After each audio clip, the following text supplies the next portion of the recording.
What up, peeps? We got Nick Battle. We got Chris with a K who's on the blank man screen right now. Chris, show yourself, man. Show yourself. Bro, I am showing myself. Why is it coming in dark? Are you showing yourself for real?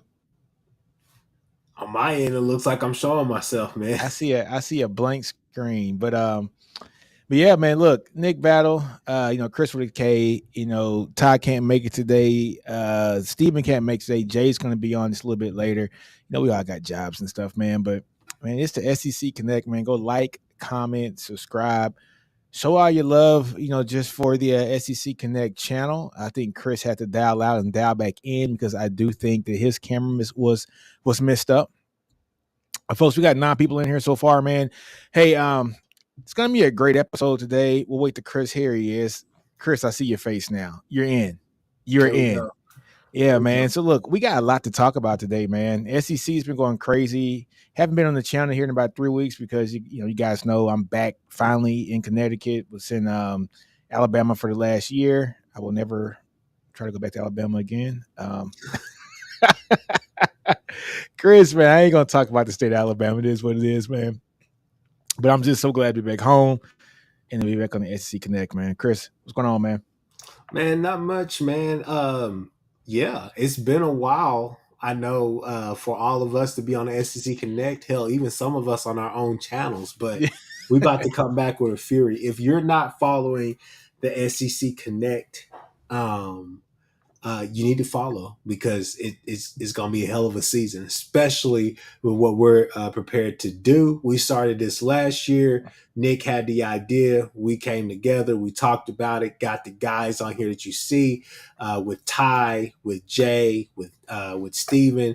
And it's going to be a fun time. It's going to be a hell of a ride in this first year in the SEC for us OU and Texas fans. But we're Exactly. going to talk. We're going to talk full SEC. It's not just going to be OU Texas, but we're going to talk all SEC. So, quick plug for you: if you're not following or not subscribing, You're wrong. definitely should do that. Definitely should do that. Man, Dogs and Bums Part Two. When's it coming out? It's coming. Okay, it's in the works, people. It's in the works. Oh It's in my the works. god, this is gonna be funny. It's gonna be funny.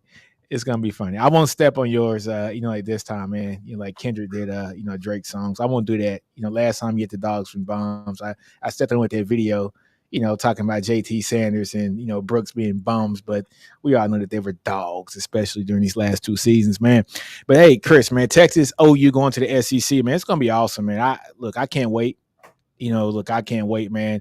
I've been telling people Texas O line, I think is going to stand up pretty well. I think OU's D line is going to be outstanding. Also, so I think over the next couple years, man, with the talent that Texas is bringing in on the O line, the talent that OU has brought in on the D line, man, you got some matchups coming for the next 3-4 years that are going to be stupid, Yeah. like stupid, man. Having Stone go against the likes of DJ Campbell, the guys that you guys just got now, the offensive line that we got coming in. I think that's gonna be a dog fight, man, for the next 4 or 5 years, man. Here, Think here, about that. here's the thing: is that both coaches. I mean, we'll go to your. I like to call it the in and out video, right? Talking about the trenches and all the rest of that stuff that Ty loves, right? That video, talking about basically what Sarkeesian is doing right Yeah. now, right? Building that team. Well, if you look at what OU is doing, and I know Athlon and some other people have some comments to make about the offensive line, but regardless, Beaton Bow is there, and I think a lot Yeah. of us, most of us, especially the football minds, they trust Beaton Bow with what You gotta he's trust going to Beaton, bro. do. He's good. Regardless, though, I think that do I think that the SEC is now going to be it runs through Norman and Austin, right? No. No, but at the end of the day, I think that what both coaches have done, they've expedited the overhaul, the weapons that you need to be able to go into the SEC, right? So being able to transition there, I think it's going to be probably a smoother transition than what most people actually think it will be. Yeah, same here, man. Look, everything starts in the trenches. Everybody understands that. With Texas and OU bringing in the trenches here for the next, like season, I think it's going to be awesome, man. I think that they built themselves right to go into the SEC and to transition. And I just look, I'm happy for the brands to be in that conference. We get a chance now, man, to see, Texas and Georgia, OU and Alabama, OU Florida, Texas, South Carolina, Texas LSU, you know, these are brand names that you get to see on a continual basis, being a Texas fan and you being, a friend from a OU.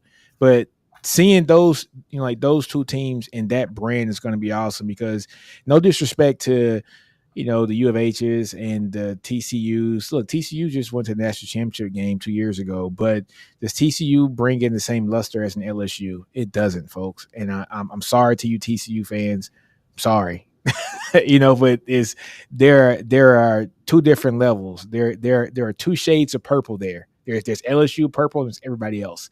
All right. And so it just is what it is. Even Baylor was good during the Browse years, and but once you start to look at things, even though Florida's kind of been like on a down spiral here for a while, Florida's still Florida, and Florida's going to get it right. SEC fan bases are just crazy. They're different. I was at the Texas Bama game this year. It's just a different atmosphere, folks. It just is. It's a different atmosphere. Just imagine the Texas OU game every weekend. It's literally that every weekend, no matter how good or how bad the team is, it is going to be that. Now, let's really dissect that. Because that's something that I was gonna say. That's a good topic to me. I think to really truly start on. But who are really the contenders in the SEC this year? I Yeah, mean, good one. we've talked a lot, kind of dissecting some teams, poking fun at some teams, and everything. But who really is going to stand tall and be a true contender in the SEC? Because the whole thing is that I look at our schedule and I say, hey, there's a 80% chance that schedule is going to be a freaking gauntlet all the way through the season from first Yeah. game to the last game, right? But there's also that 20% chance of some of these teams could be duds, right? Tennessee, we're still trying to figure out, did they catch lightning in a bottle that second year, and then third year are they just showing us who they are? Tough team to beat, but they're beatable, right? Missouri, same way. Did they catch lightning in a bottle last year, or are they just a tough team to beat? Right. I think they're gonna be So straight. the thing is, I think that you have some verdicts. I mean, you have some things that need to get solved. Lane Kiffin, same way with Ole Miss. We all know Lane is an incredible mind, offensive mind, but are they ready to take that next step to be true contenders? I'm not talking about just making the playoffs. I'm talking about actually being true contenders. Everything that they've done in the offseason has been the correct move. They've used NIL to their advantage and all the rest of that. But again, I'll ask Nick, who is the true contender in the SEC? Look here, man. I'm checking out y'all schedule right now. Y'all got 4 baked in wins, which is great. To be honest with you, which is great from the non-conference schedule: Temple, Houston, Tulane, and Maine. Those are your 4 non-conference. So you got 4 baked in wins there already, right? I think Tennessee is going to be a contender. I like Nico a lot. I think Nico's going to be a bad boy, man. I think they won, what was it, 8 games last year, and that was in Uh, spite of the quarterback. Around that, yeah. Yeah, and so Milton was not the guy for that offense. So Hooker was great, and so to go from that to, Milton last year was a definite downgrade. I think Nico just has all the arm talent. My thing with Nico is does he have the physical stature, to make it in the SEC week by week? Because he's going to get hit, and he's a small dude, man. Well, it's like 6'4", 6'5", but he's, what is he, 200, maybe soaking wet. Looks, Yeah. what I'm saying? Yeah. He's a small dude, man. So that's my only concern with Tennessee, but he's a great quarterback, especially from the high school level. He has all the school, he has all the talents. And I think that Tennessee was 8-4 last year in spite of their quarterback. They had a decent quarterback. I think Tennessee easily goes 10-2 last year. Auburn's not a contender, I don't think. I think they're on the cusp. I think Auburn wins 7 to 8 games this year. But I'm not looking at them to be a true contender. I think that they're a very K-State-ish type team this year. This year. Yeah, Next this year is year. going to be the year because I think everybody understands Hugh Freeze is a hell of a coach. Yeah. Like, honestly, folks, no matter what we think about his personal life and the things he's done in his personal life, Hugh Freeze is one hell of a coach. He's going to get that program turned around, especially with the recruiting that they have there in the state. Just a name that Auburn has. We saw what he did with Ole Miss. Even though some of the things were illegal, it's legal now. All right. So, yeah. so I think he's going to thrive. So look, I don't look at Auburn as being a contender this year, but next year for sure, man. I look, Auburn's going to be tough next year. I think with Auburn, the biggest thing that you have to do is turn them into a running team, meaning that they want to run the ball with Peyton Thorne a lot as well. I think that if you could, especially early on in games, I think they're going to try to wear on you because that's what they did with Bama last year. You saw them do that with Georgia at times during that game. And they were successful in both games. You saw Tennessee do that as well. They tried to do a lot of QB runs. They had some design runs out there for Milton and for Peyton Thorne, right? Yeah. So the whole thing is you're wondering, can they push the ball down the field? I'm talking about Auburn. Can they push the ball down the field with Thorne? Because that's what Hugh Freeze is wanting to do. They got I want to say Coleman is his last name, that 5-star wide receiver. Yeah. Coleman. That's the guy that came from A&M, wasn't he? Yeah. Did he flip? He flipped his commitment, right? I think so. Maybe I'm thinking about the wrong Coleman. No. I think no. I'm talking about the 6'5" wide receiver that flipped from Bam. Yeah, I think he was committed to Bam or so. Yeah. Let me check. Hey, he's going to be real. But I mean, I think you just have to do that and weather the storm. But it's going to be a tough place to play there. It always is for any SEC team. So I mean, I think that you need to have your lunch pail ready because that you're going to be working an awful lot in that game right there. Yeah, man. Jordan Hare's a hell of a stadium. Texas, look, I'm a Longhorn, so of course I'm gonna say Texas is a contender, but I honestly do think Texas is definitely somebody that's going to contend in the SEC. I don't think our schedule leans for us to be in a tough drag them out schedule this year, which kind of benefits us this year. But Texas has all the talent across the board. I believe so, especially on the trenches. This is obviously I'm gonna have to say I'm gonna have to disagree just a little bit. You don't think Texas is gonna be a contender in the SEC next year? I don't necessarily. I don't look. I get it. I know that y'all are gonna say, okay, I'm gonna just be point blank with you. I think y'all lost a lot of production last year. I know that you guys have Jonte Cook. I know you went and got Isaiah Bond, and I know Sark's offense is definitely friendly to wide receivers. You got Wingo as well. I think that I think your running game is going to be pretty damn good, but at the same time, I just think that it's going to be interesting to see. It's going to be interesting to see because defensively, I'm still trying to figure out what the hell is going on because edges, you could say that you got better, but we still got to see what this 5-star Colin Simmons is going to look like. I'm sure that y'all probably still going to be playing Ethan Burke at that opposite. Nah, but Ethan Burke, you got Colton Vasek. I like Trey Moore too. He was the number one. And I was just about to get to him. You got the UTSA kid. Now let's see what it is on this P5 level consistently, right? Secondary, still some questions. Interior D lineman, I think there's some questions there. So I mean, I think you guys got questions on defense. But what I would say is this right here is, even though last year, and I can't take anything away from you guys, we beat y'all, but y'all went 12-1. Y'all won the conference, and y'all went on y'all way. So I'll give you that.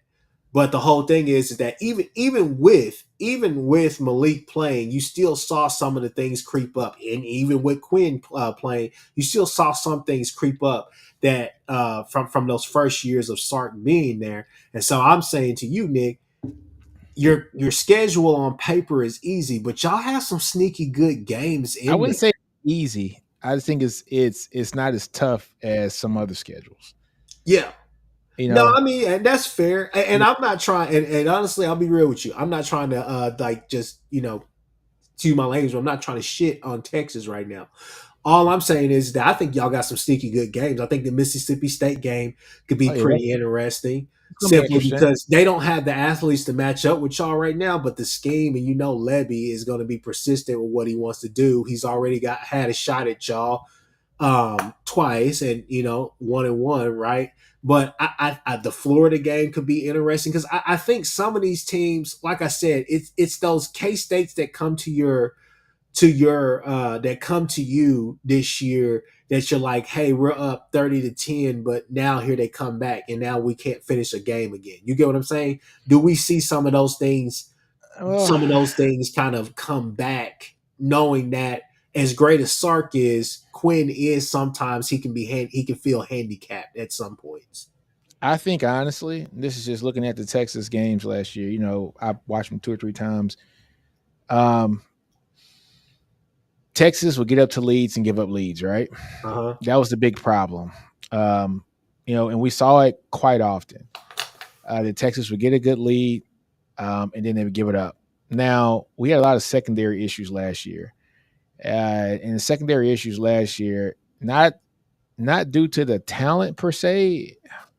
Well, I shouldn't say that. We didn't have the speed in the secondary that was necessary to be able to play great defense last year on a continuous basis. We stopped the run, exceptionally well last year. Now, of course, we got the DTs that are gone. Sweat and Murphy are gone. That's going to be the biggest need. I'm way more worried about the defensive tackles, just like Davey Fockett said up here. I'm way more worried about the DTs and the wide receivers. I'm not worried about the wide receivers. I think Sark's scheme, you get athletes in space, and in his scheme, I think the offense is going to be fine. I'm not worried about the offense. The offensive line is going to look good. Brooks got hurt last year against Iowa State. And, I was like, holy snaps, what's going to happen now with the season? And what happened?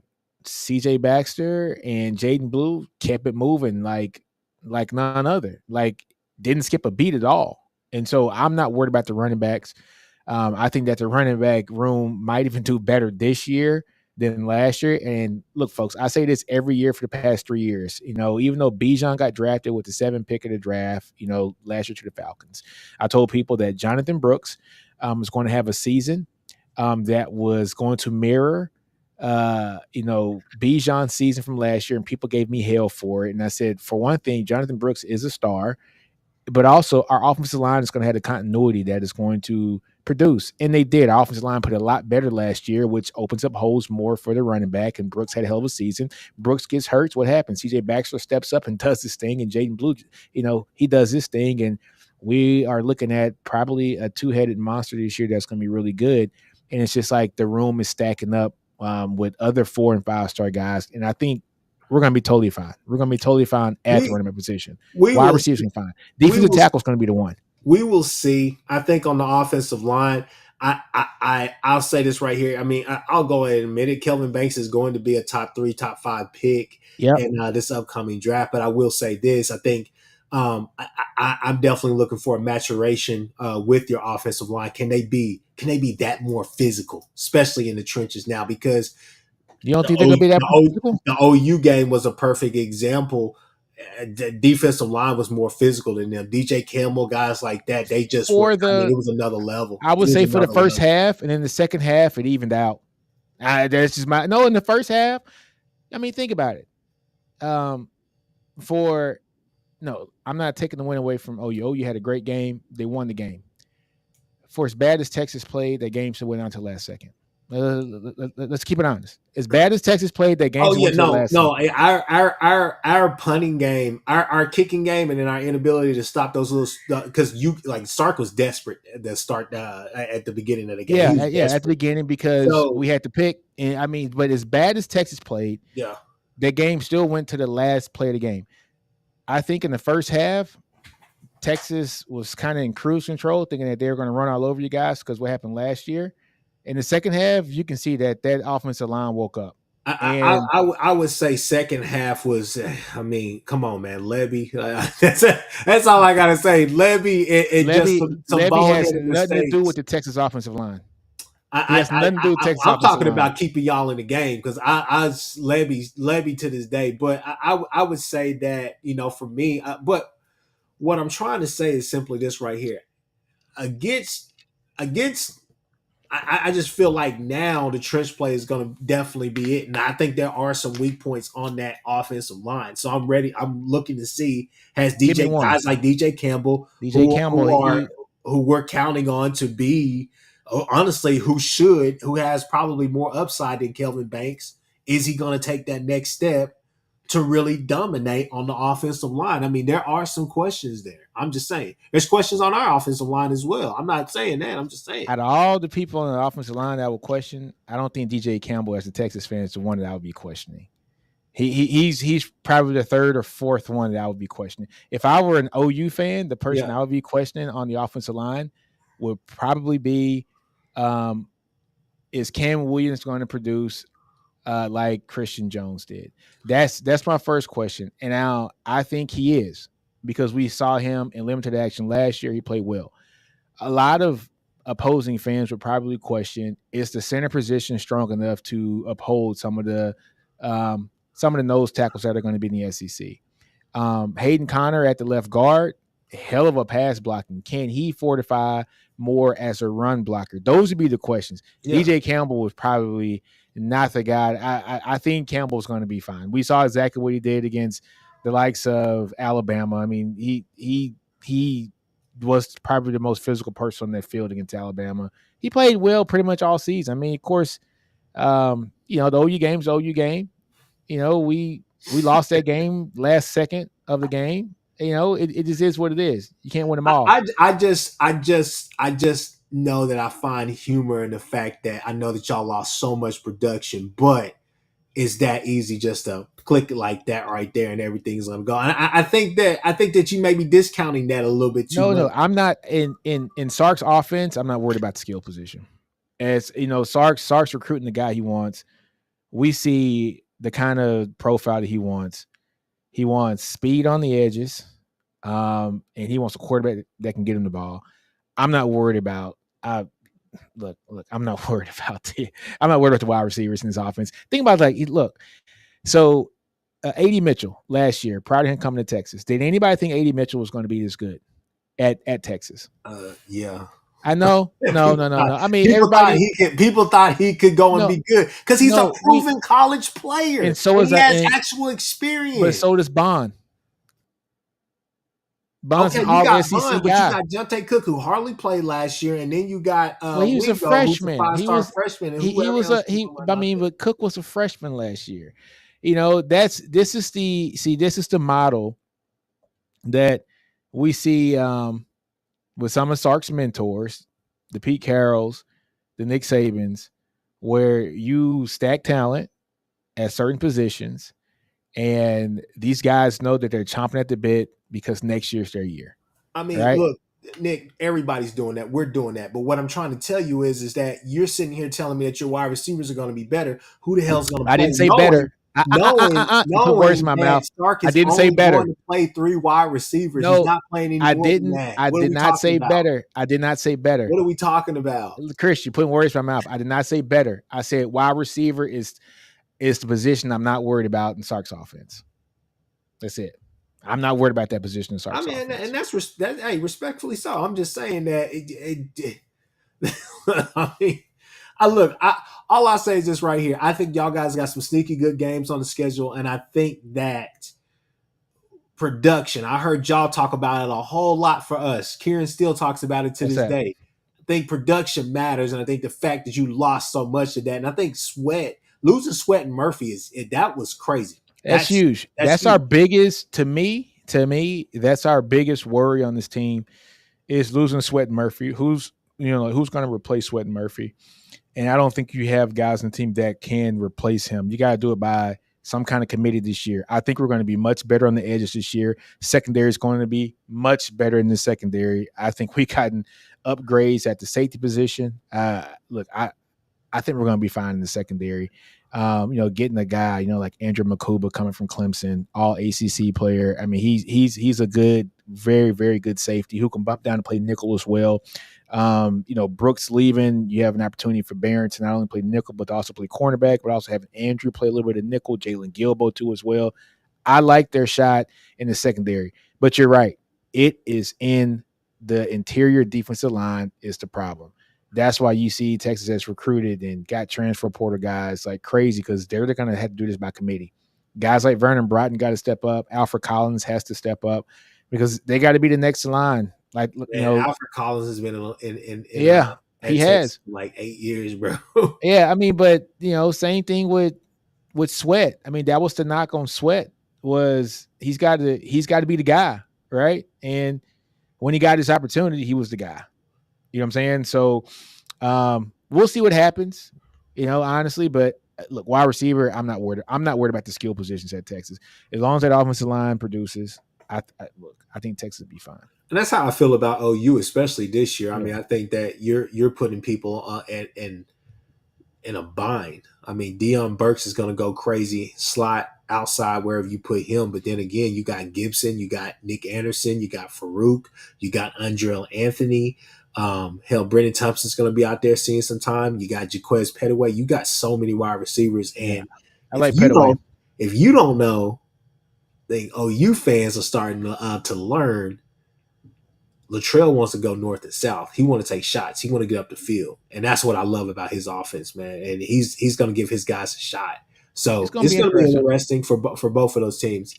Now, hey, Chris, I got something for you though. Go ahead.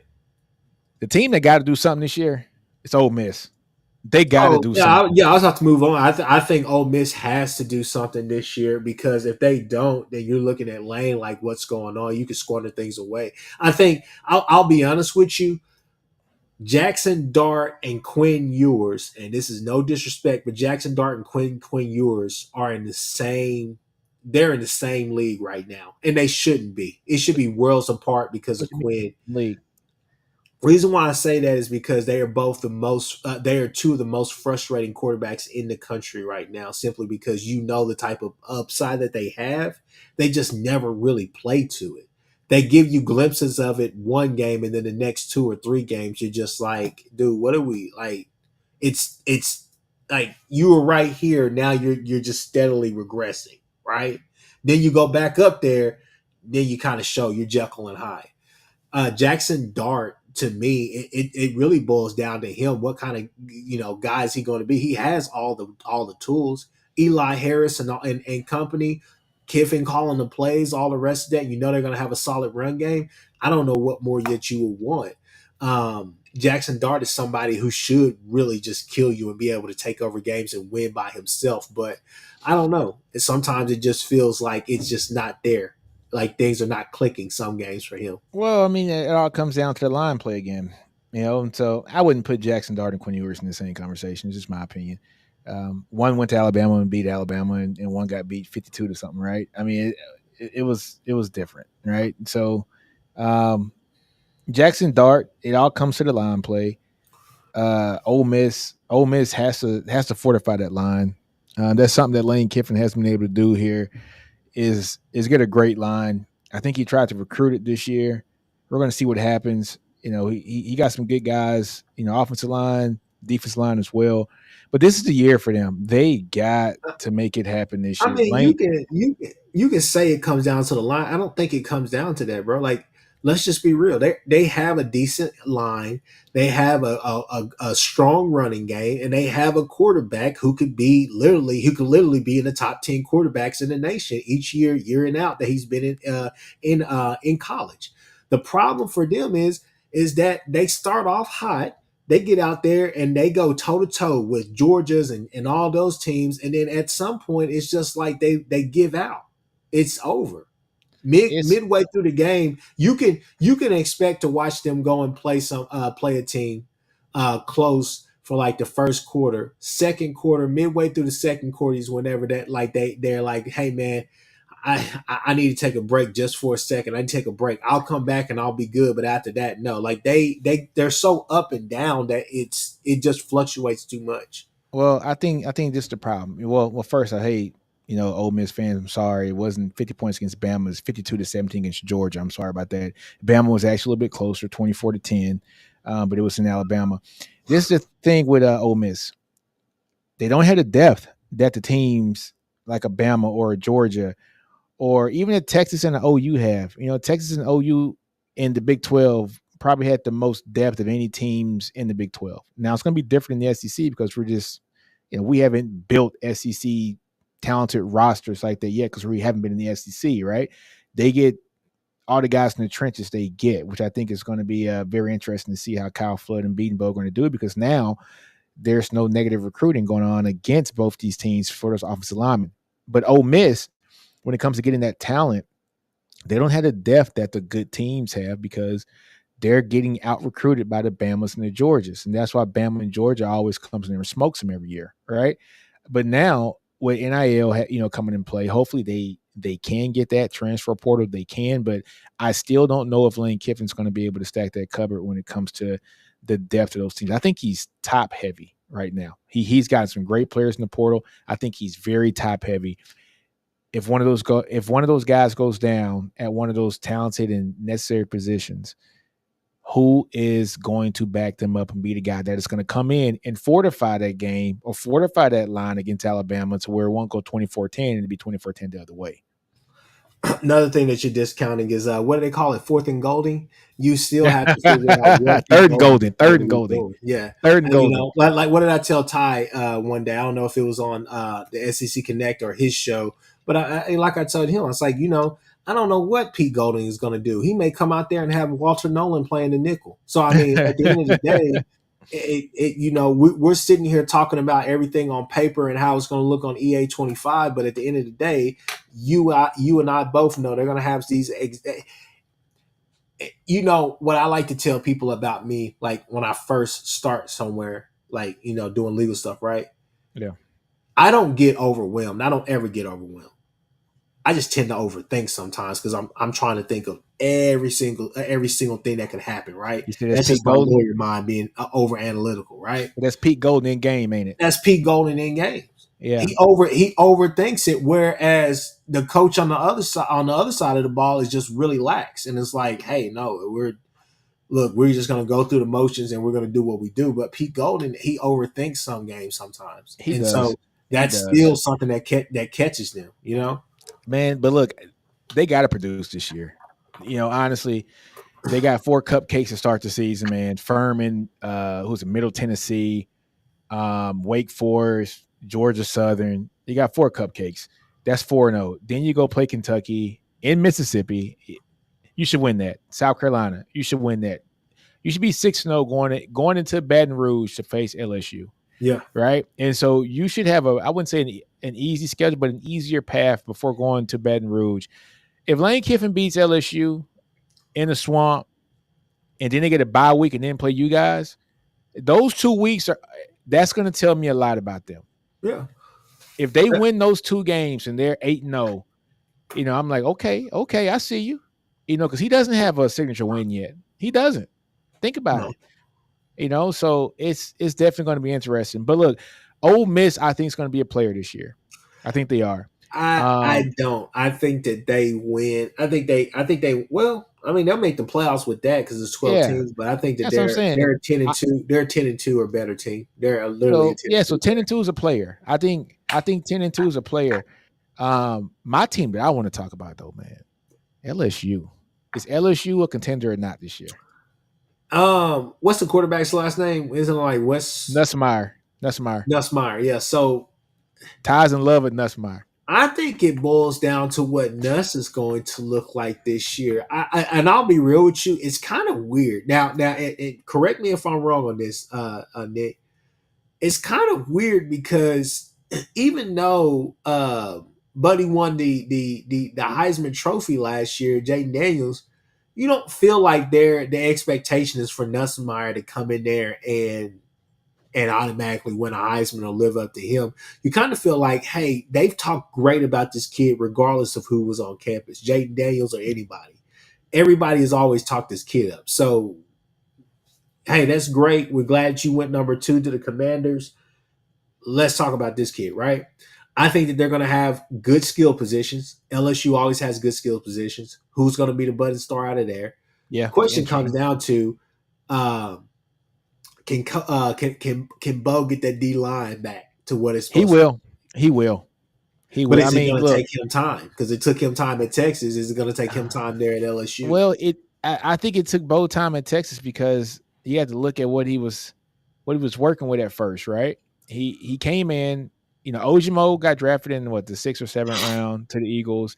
Coburn got drafted 7 rounds to the Chiefs or something, right? But um, he had to like flip a switch on those guys. LSU has so much talent. People don't understand the amount of talent that comes from the state of Louisiana, Well, look, right? we always talk about that, and look, nobody's discounting that they have talent, but the fact of the matter is that they got to produce. They had talent last year, even though Wingo was undersized in some aspects. Wingo was still a really good D lineman. I thought that there was nothing wrong with that Florida State game. Oh, there was nothing wrong with the D line in that Florida State game. There was nothing wrong. They were getting pressure. They were getting there. It was just the fact that secondary wise, it was not what what you're used to seeing there Yeah, at, at LSU. Yep. LSU. And the thing about it is this right here is that look, on around the table sports on Ty's show, right, on Monday, I said, hey, look, we talked about hot seats. I said, realistically, you're probably looking at Dave Aranda, right? But I said, if I'm just being unrealistic right now, I'm looking at Brian Kelly. And the reason On the why hot seat. I said, yeah, trust me. Look at the word I said before I even said that. I said unrealistic, right? But Okay. at the end of the day, he's not going to get the same leash that he had at Notre Dame. He's not going to be able to stay there forever and have mediocre seasons. Now, go and try to tell somebody it's okay to have Bo Pelini at your program, winning 9 to 10 games a year. That's great. LSU is kind of a different beast. They want to be in that blue blood conversation. They want to be a part of that. They think that they should be a part of that. They think they already are a part of that, right? So at the end of the day, I don't think that he's going to get the leash. This is another team that, to me, is another 8-4, 9-3 team for him this year. And I think they probably get 9 wins. The thing about LSU, and I'm glad you pointed it out, it's not the typical D line. It's not the typical Mm-hmm. secondary. It's not the typical this. That's because that's the Brian Kelly effect. Brian Kelly is a really good coach. I will say that. But I don't know if the philosophies of the type of ball that they want to play at LSU marries with what he wants to do. Because Brian Kelly, Brian Kelly is not a wild card, but sometimes it's just like it doesn't make a lot of sense, right? Um, we're talking about contenders. We're talking about people who need to show something. Go back to that LSU Ole Miss game last year. It was a Big 12 game. What are we doing? You know what I'm Hey, saying? guy.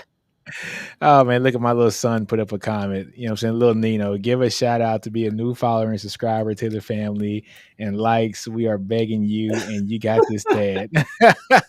My son's 9 years old, man. He just came downstairs in the basement. He's like typing. First of all, get your ass upstairs. Say yeah, man. But hold on, man. Rip Larry Allen. Yes, Rip Larry Allen, man. Definitely one of the best offensive linemen to ever play the game. Um, but look, if I'm looking at LSU, um, last year they went 9-3, right? Mm-hmm. 9-3.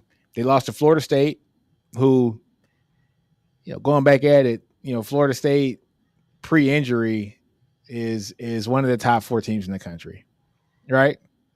Right. Thank you for saying that, Nick. No, but I'm being honest. Is that true?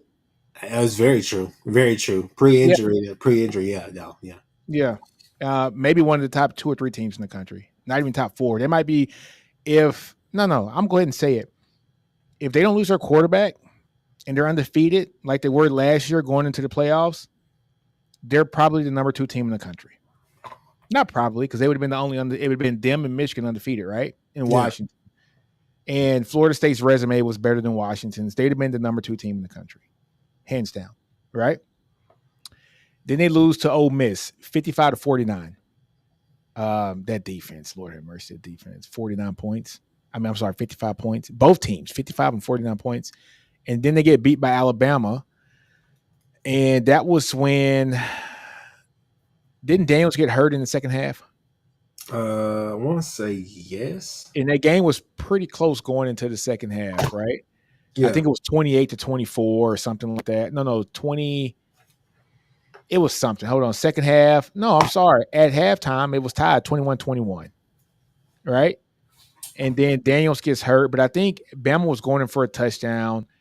So Daniels gets hurt. Nussmeier has to come in and finish, I think, half the third quarter and all the fourth quarter, right? And then so Bama runs away at the game by 14 points. So I can't really fault. I won't say I can't fault the losses. My son, this dude's crazy. I can't really fault the losses when your best player gets hurt. Almost like with Florida State, but Florida State kept winning, but but their schedule was a little bit easier. 9-3 is not bad for the season that they had last year. They lost to the ACC championship, who should have been playing for a national championship. They lost to the SEC champion, and then they lost to Ole Miss. Right, Ole Miss was the one I think that they should have won. Right, and so not too bad, not too shabby, not too shabby. In the previous year, what did Brian Kelly do? He beat Nick Saban his first year, right? They ended up going, what was it, 9-3 again? Mm-hmm. No, they went 8. No. Last year was 8-4. So yeah, but that was when they kind of gave up at the end, right? They got beat by A&M at the end. That was a weird season. That was weird. But you know what, Chris? Now I think about it, you might be right. 8-4, 9-3. If Brian Kelly goes 8-4 again, you know what I'm saying? No, I mean the whispers started to come in there. Look, the first year he salvaged that year. Second year, okay, he got a Heisman out of it. That the quarterback coach or the offensive coordinator is gone now. I mean, you start hearing the whispers start getting louder, but it to me, I think it kind of turns into a Les Miles situation to where they're kind of giving him the hint like, hey, you gotta win this next year or, we gonna be talking. Because like I said, I just don't think that he gets the luxury of staying there that long like he did at LSU, right? Now, at Notre Dame, excuse me. So honestly, this season for LSU is not going to be that bad this year. And, so Jenna asked a question, is the game against USC on the road or neutral site? That's a neutral site, right? And so they got USC as the first game. Well, first, let me pull up the schedule. How about that? Let's just share the screen. Let's see, LSU Tigers first season. All right. So let's look at boom. All right. So first game of the season is USC neutral site. Come on, zoom in. For some reason, I can't zoom. But anyways, all right. So you got USC as the first game. I think LSU. I don't know, man. Is USC going to be better? I don't. Look, I got. Honestly, I have USC winning that game. I think USC is going to be. You said what? I said I don't know, man. I think LSU gets that game. I do, simply because that's the type of game. 1 second. That's the type of game. Are you there? Yeah. Oh, yeah. Okay. I'm here. Yeah, no, that's the type of game to me that Lincoln excels in, those opening games. I know right now all eyes, the word on the street is that he's trying to run away from that game, trying to cancel that game, trying to get away from that game. But which is crazy. These games tend to go in favor of Lincoln because although you can say, oh, he's running the same offense, fact of the matter is, people, he's gonna have some new wrinkles in there. There's gonna be some trick plays that and it's gonna be the first game of the season, so he's gonna be working. Lincoln first 2 or 3 games of the season is a different animal. And I don't think people realize that because he has all off season to kind of get ready for this. It's towards the end of the season where he's kind of ran out of tricks is when it kind of changes for him. Yeah. So I think you're right on this, Chris. He's going to have a bunch of wrinkles in his game. But and I think Miller Moss is a solid quarterback. He's not Caleb. He's not. I don't even think he's Spencer Rattler, but I think he's a solid quarterback that can get it done. He's talented, huh? Is he better than Nussmeier? And is the talent from the skill position going to be better for USC? And that's the question, because I don't know who the hell they really have outside of Branch. But I do know. I do know this though about Lincoln. Lincoln's going to have talent that can catch the ball. And I think Miller Moss has a big arm as well. So I think he can get it done. And the thing is that he's had 2 years to sit back there and watch this offense. So I don't know. And this may be a game where you see 2 quarterbacks, where you see a kid from UNLV as well. So, I mean, Miller Moss is looking over his shoulder because the incumbent starter is right there and the kid from UNLV as well. He may give them a change of pace with his legs as well. So it's going to be interesting, man. I think that South Carolina could prove to be somewhat of interesting. It should be a blowout, but I think that I think honestly the two Cali teams are on your schedule. That is what should be really interesting. You got you got USC USC, UCLA. basically on the road, and then you got UCLA coming to Baton Rouge. So it's gonna be interesting, man. They'll beat Bruins. They got the Bruins. So they start off. Look, you got USC. I got LSU beating USC. You got them losing. So look, let's just say that the Trojans win that game, right? So you got 0-1. All right. So now they're 1-1 against Nichols. They beat South Carolina, I think. Now you're 2-1. I think they beat UCLA. They're 3-1. They beat South Alabama. You're 4-1. Ole Miss is the game, right? I mean, Ole Miss has a lot of games like this year that are kind of the game. That's gonna be interesting, man. And it's in Baton Rouge. I got LSU winning that game. I do. I look at them 5-1 right there. Arkansas, they beat Arkansas. They're 6-1. A&M and LSU has been a sneaky little good rivalry going on, right? And it's at Cal Field. You know what I'm saying? That's been a sneaky game. I'm gonna say, and I want to talk about Texas A&M next. That's who I want to talk about. Yeah. That's gonna be interesting, dude. They got a pretty favorable schedule, actually. But A&M. Does LSU beat A&M? No. You don't think so? Okay, so no. We got them going 7-2, right? At College Station, no. I think that's going to be a tough place for a lot of people. How about Bama? They beat Bama in the swamp? No, hell no. I don't think so either. So there's 3 losses. They beat Florida.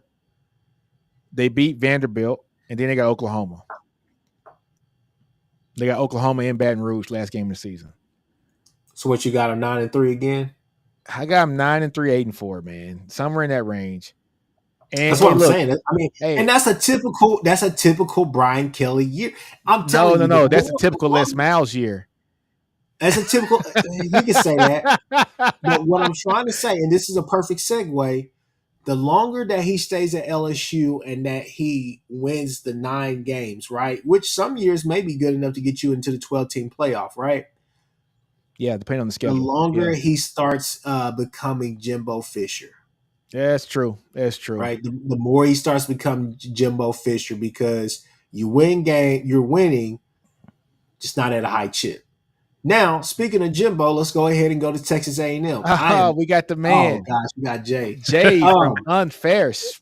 Go ahead and get his opinion about that. Who we talking about? LSU, man. What do you think LSU's record gonna be this year, man? Oh snap, man. Come here. Get their schedule pulled up. Yeah, I got it right here. USC first game. I got USC losing.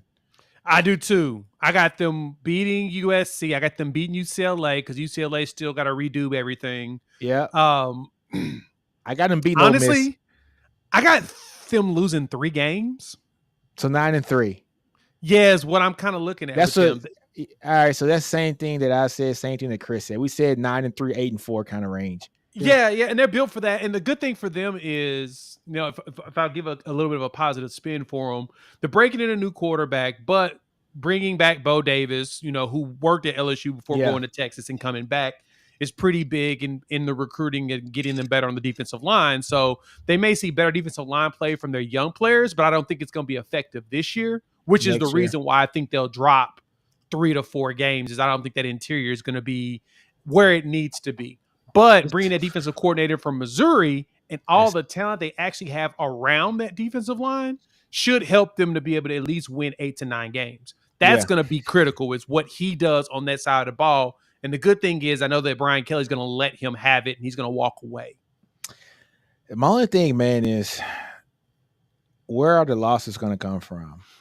Is it you got Ole Miss? Ole Miss is Texas A&M. You got Alabama. And that's OU. Probably a loss. Oh yeah, Bama's gonna kill him. I'm sorry, I'm not gonna say kill him. I got high expectations for Jalen Milroe, and I've been getting eaten up about this. People have been killing me about this, but man, just the stuff that we saw this year, and he's gotten better every game. Mm-hmm. I just think he turns up a notch next year, especially in that offense. Kalen DeBoer's offense is going to be sick for him. He did this with Tommy Rees as his OC. You're right. Not only that, I think what people and I'll be the one. If anybody else is scared to say it, then I'll say it. Jalen Milroe is a better prospect than what Kalen DeBoer had at Hell Washington. yeah. It's not even close. You're right. Better prospect than what he had at Washington, simply because he's going to have a quarterback that he's not necessarily going to have to worry about running, doing different things like that. The guy is going to have lanes to run. He's going to be able to add that element to this offense. Second off, I think the kid has a big arm. He can throw. He can make the right reads when given a chance. At the end of the day, Kalen DeBoer is bringing a college-friendly offense Dude, to. he can coach, man. He can coach, but he's bringing a college-friendly offense to coach. Alabama, which is not going to be you run Saban's playbook, maybe put a little bit of your spin on it with Tommy Rees, who had some really elaborate things trying to go happening. I think that DeBoer is going to simplify the game and give him a chance to really take shots. I think he's going to have the weapons on the outside to really make people look foolish. So I just think that Bama's going to be really, really elite on offense this year. Bama's going to be sick, man. I in a way, so I agree, but also in a way I disagree. So as far as talent at quarterback, I think Penix is a little bit more polished than Milroe. I think Milroe has the higher upside. You know what I'm saying? Yeah. Like, I think Penix was just polished. Like, he could run an offense on his own. I mean, he was in college for 8 years. I mean, exactly. Right. And I think the difference with Milroe is Milroe's going to require a little bit more hand-holding right now. But like you said, he's gotten better week over week. Yeah. But I think the only thing that I don't think so. Penix's level as far as running an offense. But I don't think he has to, though. Fair. That's fair. That is fair. Because one thing that Milroe can do that Penix wouldn't do was run. Well, Nick, not only that, but what people could Penix run? Penix was a hell of a runner. But you were like holding your breath the entire time. That's my point. That's my point. That's what I'm saying. But Jay and Nick, here's the problem with both of your things. It's not that he can run.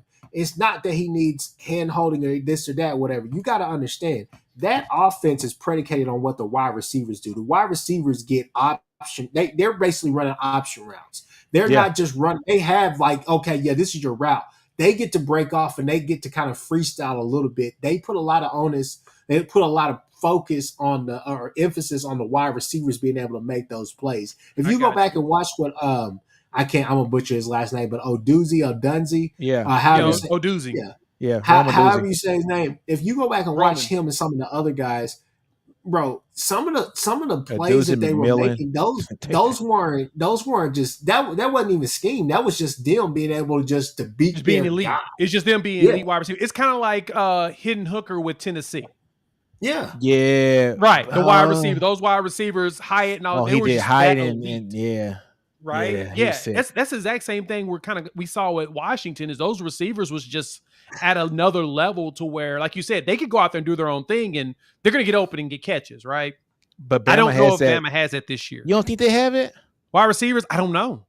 Yes, that's true. That is true. I don't know what the wide receiver room truly looks like, right? Like Bond was their. Well, I don't know. Bond was their main guy, and he's in Texas now. Hey, you talk to any Bama fan over the last 2 years, Law has always come up in conversation that he is the next one. He was just behind some studs. Just like JoJo Earl, he ended up falling in the depth chart and going to TCU and looked pretty solid there. I get that. I still got to see it though, right? Yeah. Like I haven't even really seen anything from Law for the most part. Now, granted, he could go out there and be elite because Bama has done a really good job in recruiting receivers over Ryan the last Williams. few years. But Ryan Williams is a true freshman. He's a true freshman. So I don't like to put the onus on true freshmen to come out and I hate putting onus on freshmen. Even Jeremiah Smith at Ohio State. I don't give him much until I see him on the field actually in game, right? Yeah. Because it's less about his talent, it's more about how he mentally reacts, right? Some people just get attitudes and just throw themselves off. Hey, man. Will Howard is his quarterback? No. I know. I don't think you guys understand how excited I am for the SEC season this year. I mean, breaking in Oklahoma and Texas, breaking in Kalen DeBoer, bringing him into the SEC. Dude, just the storylines. So many. It's so many, man. Oh my God, it's Can gonna we be go? great. Let's go ahead A&M, and make A&M. that switch because like I was saying, and Jay, you got off before I said it over there on Ty's show on Monday. We basically were talking about hot seat Hot seat. coaches, right? Right. Yeah, And so one coach that I said, look, it's unrealistic, but it could happen is Brian Kelly. I said because I just don't know how longer the LSU fans are going to sit there and say 9-3 is great, right? Oh, they So will. with that being said, I said something that's going to segue into to this. Just want you to hear that is that the longer that he stays there and he gets these 9-3, 8-4 seasons, the more he becomes Jimbo Fisher, right? So let's segue over here. And yeah. and Nick, here's what I want you to Ooh. understand. Texas A&M is going to be the most boring team in the SEC. Why? Because they're going to make you play football for 4 quarters. They're going to make you play those close games, and you're going to hate it because you're going to say this is the most frustrating thing. I think Elko is going to go over there and change things on that defense. I think he's going to make them very stout. It's going to be a tough game. It's going to be a My tough game to go and beat them. my only problem with Texas A&M this year is what's their offensive line gonna look like. Oh, for Yep. sure. That's their biggest thing, man. Because if their line sucks, dude, they're gonna be Wickman done. ain't doing nothing. But Right. but They're gonna be the done. problem They lived in the problem portal is too, so the Yeah. problem is to me with that theory is a simple fact of we've seen Elko do more with less. So I don't think that he's going to have to come in there. He done and more or less revamp in the that. ACC though. He's You know, not going to. He can't. He's not. I don't think he has to come in there and overhaul that offensive line. But I think he's going to do things that's going to simplify the game. We all know Jimbo Fisher's offense has been outdated for how long? Yeah, Let's a just long be real. time. it's fair. That's fair. And Elko's not walking in there with an antiquated offense or defense. He's walking in there with some stuff that actually works today. So I totally get you there, Chris. And it's going to be one of those situations where he's going to grind you out. Now, I disagree with your thought on the Brian Kelly piece. I think LSU fans will be fine with him winning back-to-back 10-win seasons and keeping it that way, because traditionally when their coaches win national championships, they forget, they lose their damn minds, and then they start like having like girlfriends come on the field and call plays during practice, and then they start That's fair. actually losing a lot more than they should, right? Like That's the Les fair. Miles era was that he was complacent and refused to change. That's what they had. In order to get rid of Cam Cameron, they had to get rid of Les Miles because Les Miles refused to let go of Cam Cameron. It was at the point of, dog, your boy's offense is just so antiquated. It's not doing anything. We've got talent and you're winning 8 and 9 games every year, but we need you to get back to the 10 because you can with this talent. I don't want to get rid of my guy, though. I love him. So we got to fire you and him. So we got rid of both of them, right? Well, Orgeron's biggest problem was he became the mayor of Louisiana after winning that natty, and he lost his mind, divorced his wife. Miss Kelly was gone. And after that, I was seeing that dude walking around Las Vegas with 20-year-olds. Told me everything I needed to know about what was going on in his world, right? Yeah. So unless Brian Kelly loses his mind after he wins a natty, in which he's unfortunately on the trajectory to win a title at LSU, because that's just what happens there. Every so many years, a random coach wins a title because there's so much talent, and then, you know, a blind squirrel finds that nut. He's probably got that opportunity in the next 3 years. But I don't think they would fire him because he's winning 9 and 10 games. Nah, Unless he shows that he's not trying to make change. Firing that defensive staff, he went 10-3 last year, and he fired his whole defensive staff and replaced them. To me, that gave him a good grace of at least 3 years. yeah, I could see that. That's the rarity, right? You know what I'm saying? That's the rare thing you see Yeah. at LSU. Most of them don't ever do that. I mean, only reason why Saban left was he wanted to go to the NFL. Besides that, Saban didn't lead there. That's a job you stay at. It's just people lose their mind after a while, which I wonder if it's the food. It is true.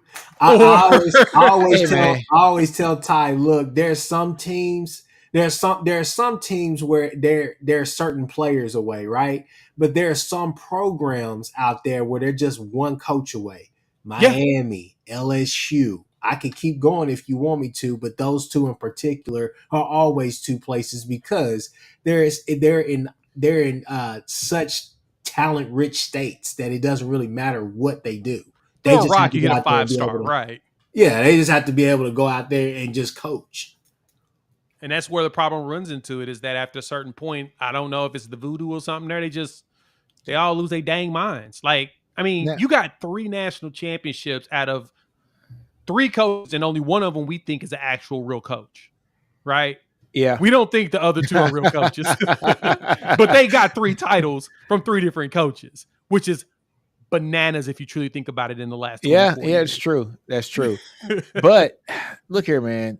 But just getting back to A&M. I want to go back and look at their last season, right? And so in the regular season, they lost 5 games, right? Yep. About an average of 7 points. Okay. They lost against Miami pretty bad, 15 points, 48-33. Bad game. Okay. They lose to Bama 26-20. So and that was at home. Yep. They lose to Tennessee 20-13. They lose to Ole Miss at Ole Miss 38-35. And then LSU beats them in the last game of the season 42-30, right?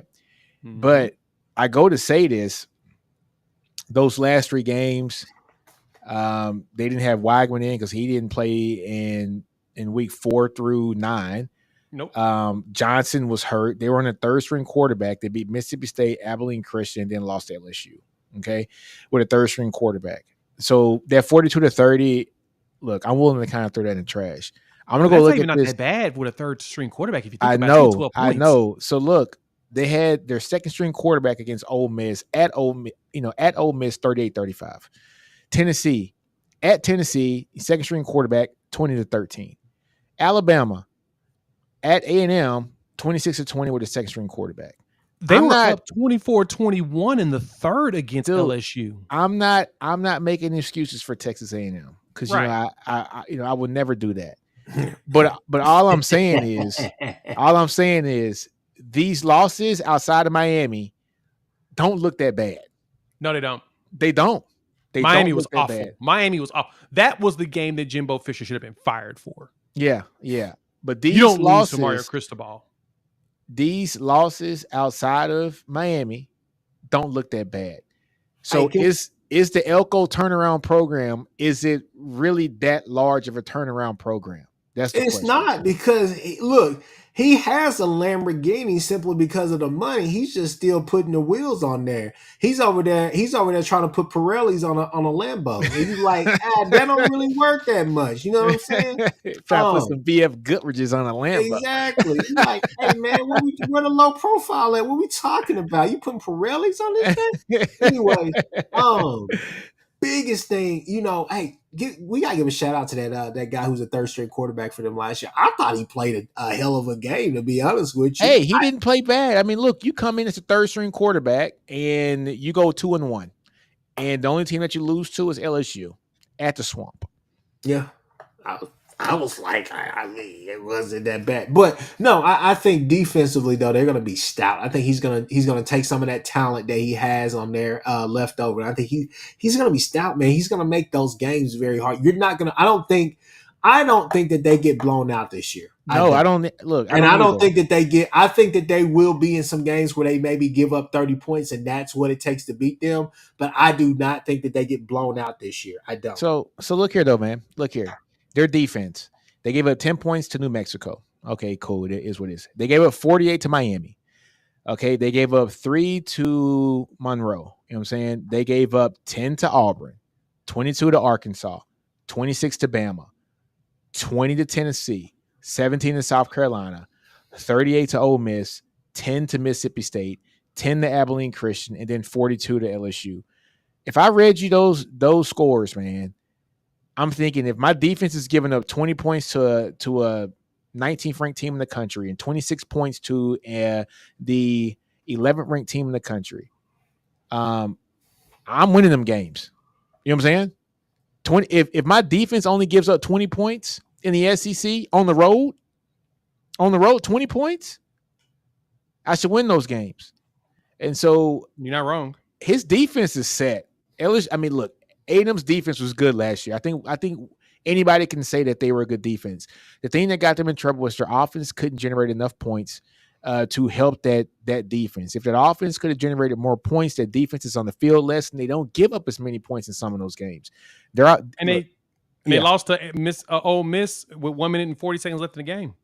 Dude, yeah. I was pretty happy. Winston Junction with that touchdown. So yeah, you kind of got to give him a little props on that, right? Yeah. I think that A&M will. I think Elko will shop. It's the good thing for A&M too. On top of getting Elko is remember that Elko was there 2 years ago. So a lot of the recruits that are in their junior, know senior him. year, They know him. They know They his know system. him. They know his Same system. dude. He recruited them. Exactly. So look, they understand that, which is you can't really beat that. Yeah. So, okay, honestly, let's look at their season. Notre Dame, A&M versus Notre Dame. Who wins that game? It's at Cal Field. I got Notre Dame. I'm giving it to A&M in that one. Ooh. Who you got, Chris? Who you got? I'm gonna go with Notre Dame. Okay, so the panel says Notre Dame. We got 1-0 from the panel. McNeese, they beat McNeese 2-0. Florida at Gainesville. I think they beat Florida. I think Florida wins that game. Oh, you think so? I think Florida's going to shock us this year. You think so? I really do. I got A&M in this game because I just like A&M's defense. I get it. I think A&M like defense is going to be Florida's going to figure it out. If it needs place, they'll figure it out. Jay must be smoking them funny cigarettes with Graham Mertz behind the building. No, I'm not at all. I'm just saying. What are we talking about? What are we doing? You'll see. All right, Chris, who you got? You got Florida in that one? Oh yeah, I got Texas A&M. Come on, man. Okay, gotcha. So from the panel 3-0, even though my boy Jay says that they're 1-2 right now. Okay, no. I'm sorry. I said we got 2-1, and you got them going. Yeah, y'all said 2 and y'all said 2-1 as well. We just swapped. Okay. Y'all got Notre Dame. I got Florida. Well, I mean, let's just say we got 3-1 because Bowling Green they got that. Yeah. So everybody got 3-1. Don't count. Arkansas, they beat Arkansas this year. Oh yeah. Yeah. Arkansas lost KJ. I mean, yeah, it is what it is. They lost Rocket too, right? Well, yeah, they're trying to find a way to fire Pittman so they can put Bobby Petrino as head coach. I mean, exactly. We know what the game is. All right, so we got 4-1. Missouri at Cal Field. That's gonna be a sneaky good game, folks. I got Missouri. That's gonna be a sneaky good game, though. I got A&M. That's gonna have to be for the next pod. Oh, you got A&M? We gotta talk about I got A&M. I got A&M in that game. Oh, Chris, who you got?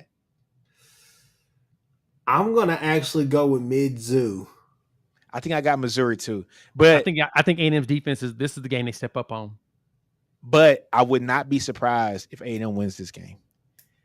Yeah, I think Ruben Owens goes for like 200 yards in this game because I don't think Missouri's front line is that good this year.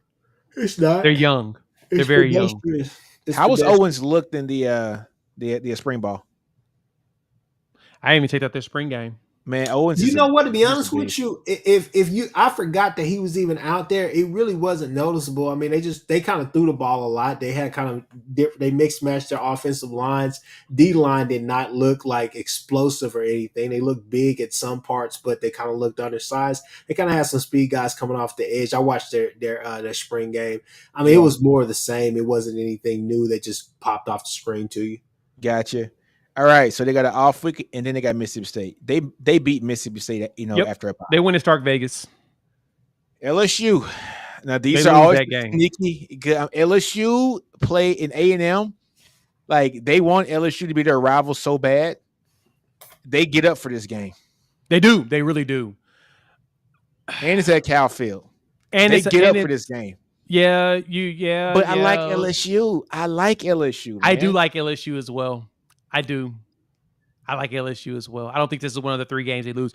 If LSU loses 4 games, this would be the one that they would lose to give them the 4th loss. Gotcha. South Carolina. They beat South Carolina, I think. Yeah. I think Beamer gets fired by then. It's November 2nd. Yeah, Beamer's fired by then. New Mexico State. They don't lose to a 4-letter acronym team this time. They shouldn't. They shouldn't. Auburn. This is going to be tough, and this is going to be at Auburn. Oh man, I think A&M wins that game. I don't know why. I just got a feeling that A&M wins that game. I'm leaning because it's on the road. I think it's Auburn. It out. I think Hugh Freeze figures that one out. That's one of their losses. I think the second half of Auburn season. I'm with you, Jay. I think the second half of Auburn season is going to be a ramp up and an introduction into what Auburn's going to look like in 2025. Yep, I got Auburn in this game. That was been my exact same thought process. Is Auburn's going to play poorly. They're going to slowly ramp up throughout the season, but lose a lot of games they probably shouldn't. And then that end after like the second bye, you're going to start seeing that different. And then that trajectory in 25 is when they look different. Like they're going to give Alabama hell. They are. They're going to give Alabama hell. It's going to be at Bama this year. It's going to be interesting. Mm-hmm. Now, Bama's going to win. It's just they're going to give them hell. And Bama is going to be coming off playing against us. So it's going to be one of those back-to-back physical games. Like, shit. Yep. Exactly. Brutal. And then against Texas at Cal Field. At home. They're going to be up for that game. Yes. Yep. That is this scares me. This game scares me. When SEC Mike was talking about on Feinbaum that he thought that A&M could potentially win this game, I laughed initially. I'm like, this is funny. But then when I looked back on it, I'm like, wait a minute. He may have, like, you say you're scared. I'd be scared for y'all too. That would be the game I'd be scared of too. Yeah, this is one of the games I'm scared about. On the road, first time the rivalry comes back, Thanksgiving weekend.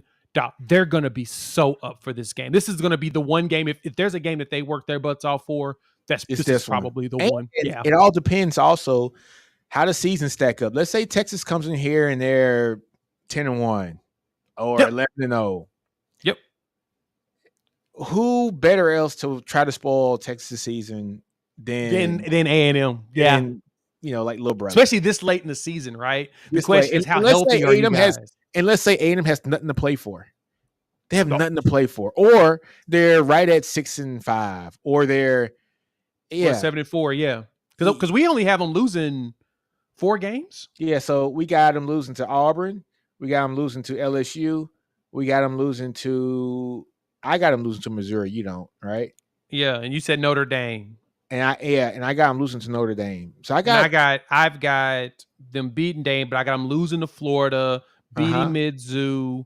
I got them losing to LSU, even though that's a game they probably should get up for. But I have them losing that one and losing to Auburn. So, we basically both in a way have them at 4 losses at this point.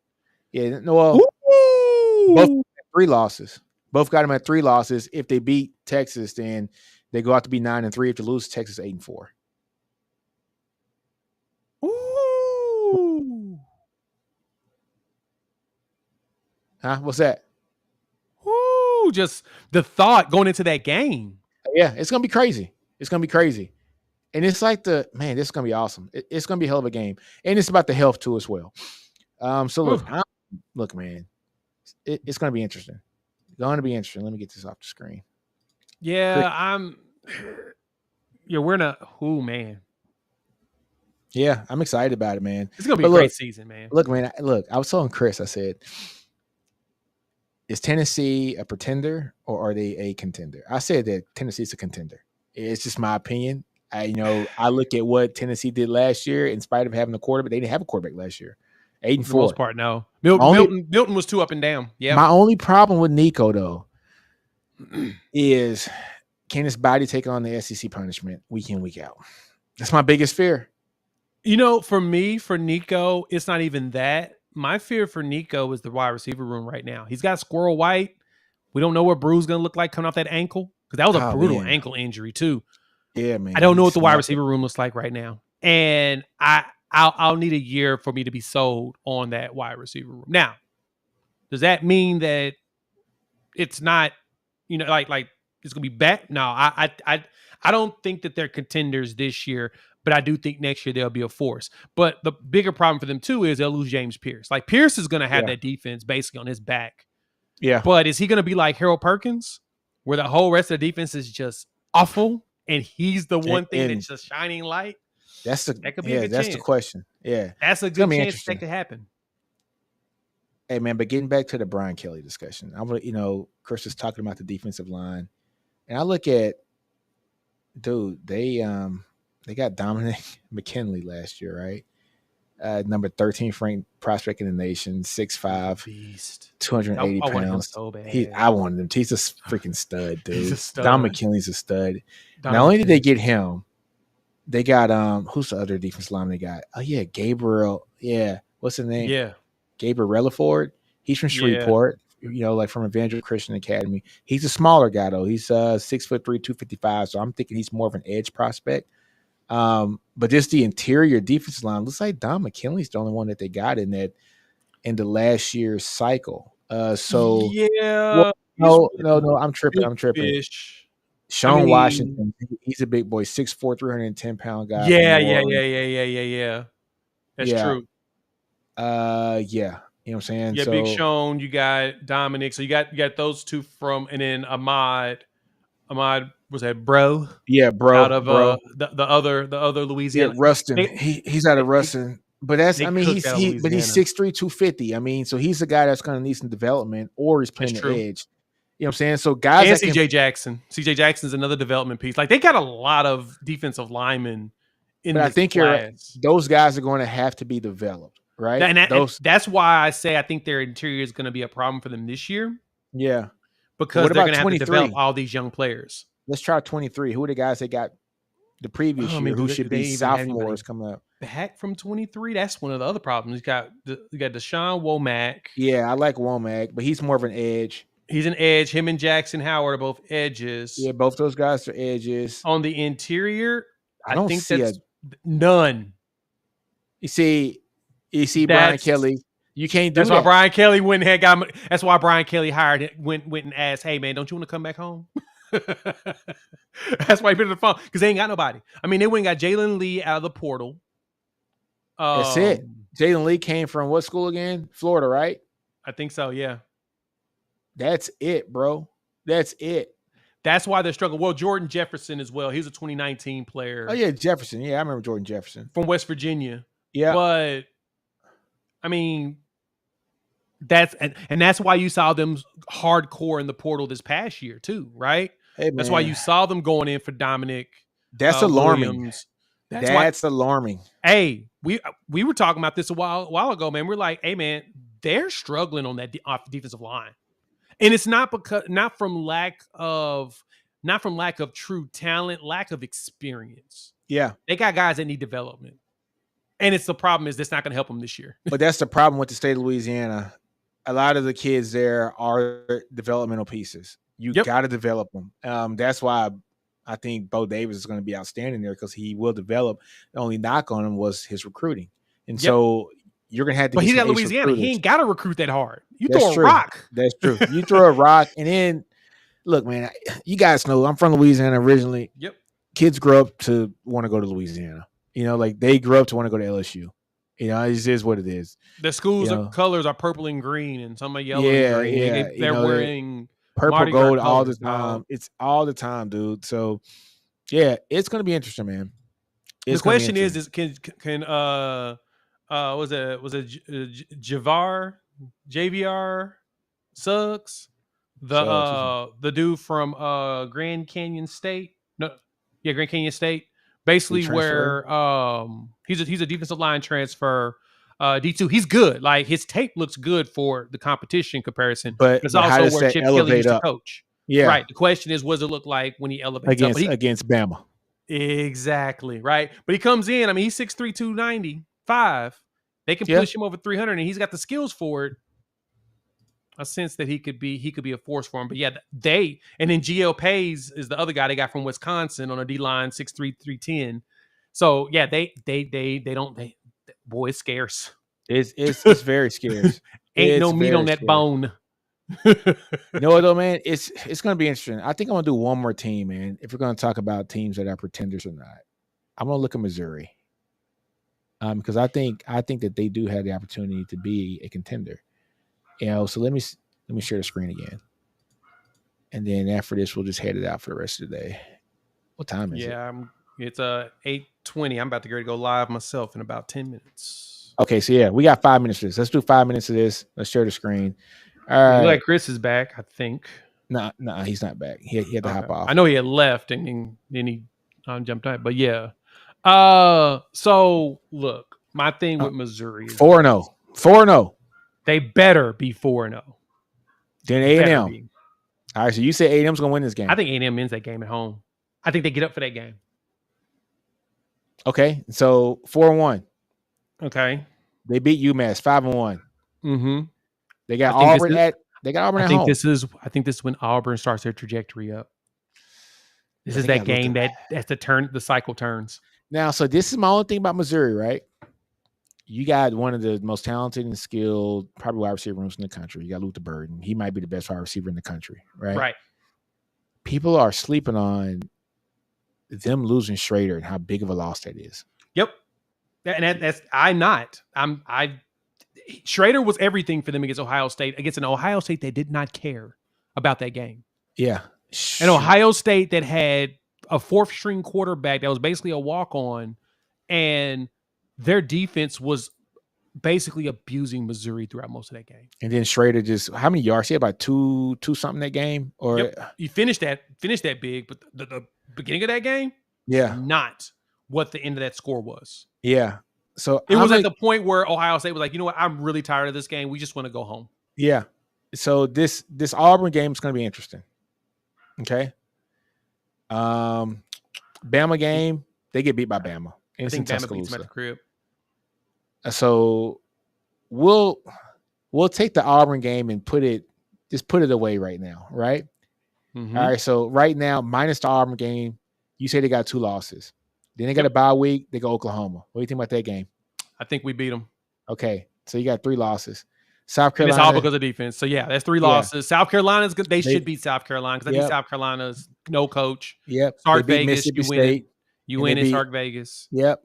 And they beat. Now this one. No, they're gonna beat Arkansas. No, they'll beat Arkansas. They should. I think they beat Arkansas. At this point, that should be when Pittman's fired. And you know how guys get up for the new coach. Yeah, I still got them beating Arkansas. They don't have any players. Man. They should beat Arkansas. They should actually handle Arkansas. All right. So what you got is 3 losses right now. I think they beat A&M at College Station, but you got 3 losses. I got 2. The Auburn game is the one. Honestly, I think they beat Auburn in Missouri. I think it's a close game, but I think they beat Auburn in Missouri. I don't know, man. I don't know. Their schedule is so favorable, man. But they lost their defensive coordinator, right? To LSU, right? And defensive line coach. And I think it's another position coach they lost. I think the safety coach took a defensive assistant job with them, with LSU. Yeah, they brought in a dude from South Alabama who did well. Yeah.